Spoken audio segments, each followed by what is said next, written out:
All right, all right. Here we go. We're going to look at our next topic this week. Excuse me. We're going to call this the spread of Christian ideas. And we're going to be talking about all this area right here, right, the blue and the red. And we'll get started right now with any further ado. So the spread of Christian ideas. Have something to write with? Let's do this. 3, 2, 1. All right. We're looking at the Byzantine Church. All right, so we're looking at the Church of Rome survived the fall of, which side fell? The east or the west? The Western Roman Empire. Remember, it's split in half. The west fell. Well, the Church of Rome will survive. Its head, you learned about him yesterday, is the Pope, became the strongest leader in Western Europe. Under the Pope, the Latin churches of the region became known as the Roman, y'all know, the largest Christian church in the world, Catholic Church. All right, so in the East, however, the Roman Empire continued. Remember, the Roman Empire fell in the West. Catholic Church kind of takes over.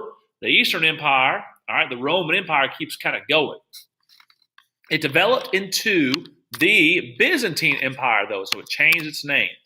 Like Roman Catholics in the West, the Byzantines developed their own form of Christianity. It was based on their Greek heritage and known as the Eastern, Eastern, new word for y'all, Orthodox. The Eastern Orthodox Church. So now you have two Christian churches, the Roman Catholic Church and you have the Eastern Orthodox Church, and they're both huge. All right. What were some of the conflicts between the churches? They didn't always get along. All right, the first one is idols, or you could say icons. Let me show you what I'm talking about here real quick. Here's some church idols, statues that people might worship. All right, you see people kissing the statues and all that stuff. People still do this stuff today. This is controversial, very controversial. Here's a pope. Look at them. All right, on an idol. All right, so that was an issue between the two. So idols were not the only issue that caused bitterness between the churches of Constantinople, that's the Orthodox Church, and Rome, that's the Catholic Church. The most serious argument was about how churches were to be run. The Pope claimed that he was the head of all Christian churches. The Byzantines did not accept the Pope's claim. They believed they had their own guy they want to put in charge, the Patriarch of Constantinople, and other bishops were equal to the Pope. Making matters worse was the fact that each church sometimes refused to help when outsiders attacked. In the Byzantine Empire, all right, what am I looking at here? The Byzantine Empire, the emperor, okay, so a person that was not of the religion, the emperor was in control, with church leaders respecting his wishes. In the West, however, the Pope claimed both spiritual and political power. It's very different than the East. He often quarreled with kings over church and government affairs. Finally, after centuries of tension, the Pope and the Patriarch of Constantinople, they took drastic measures and stepped on their ongoing feud by doing this. The year is 1054. This is the worst thing that can happen to a Christian at this time, and even all the way to today. They excommunicated. They excommunicated each other. This was known as the Great, you could say Great Split. They said this, the Great Schism. The Great Schism, when they excommunicated each other. So excommunication means declare that a person or a group no longer belongs to the church. They cannot receive their sins forgiven. They're not allowed to partake in church rituals. So they're going to go to the place they don't want to go, the opposite of heaven. This began a separation of the two most important branches of Christianity. That's right. The split between the Roman, All right, what do we call these people? Catholic Church. Whoa, I can't spell.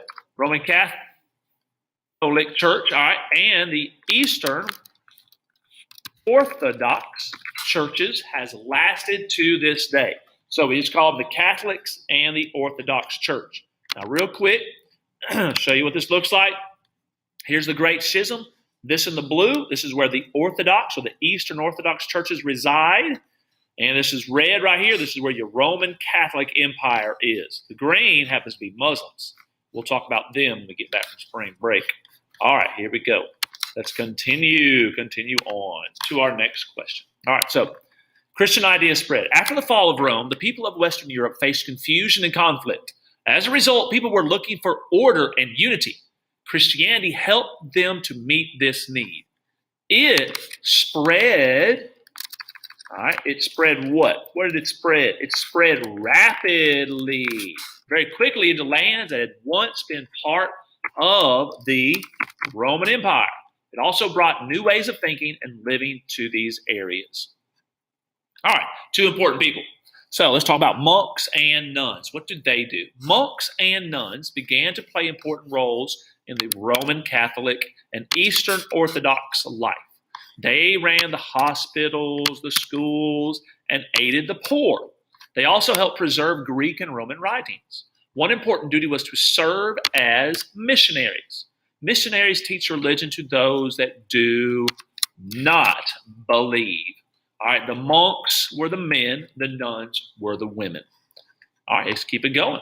So, how does Christianity spread west? So, in the West, let me show you where I'm talking about real quick. The West would be over here in the England area, all right, further out to Ireland and all, to the West, as we're looking into the West.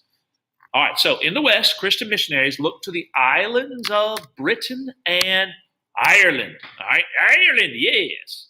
In the 300s, the Roman soldiers in Britain were called home to defend the empire against Germanic tribes or Germanic invaders. So the West is going to be left open.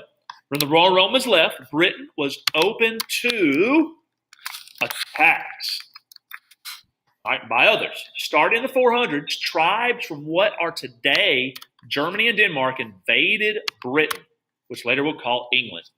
These people were the Angles and the Saxons.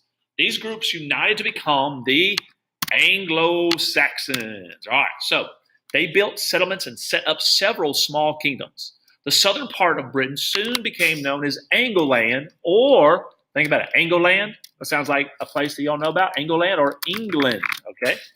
While invading Britain, the Anglo-Saxons pushed aside the people already living there. And these people were called the Celts, all right? Some Celts fled to the mountainous regions of Britain. Others went to Ireland and got us ready for some pretty cool movies. And I'll try to share that in a second with you. In the 400s, a priest named Patrick brought Christianity to Ireland.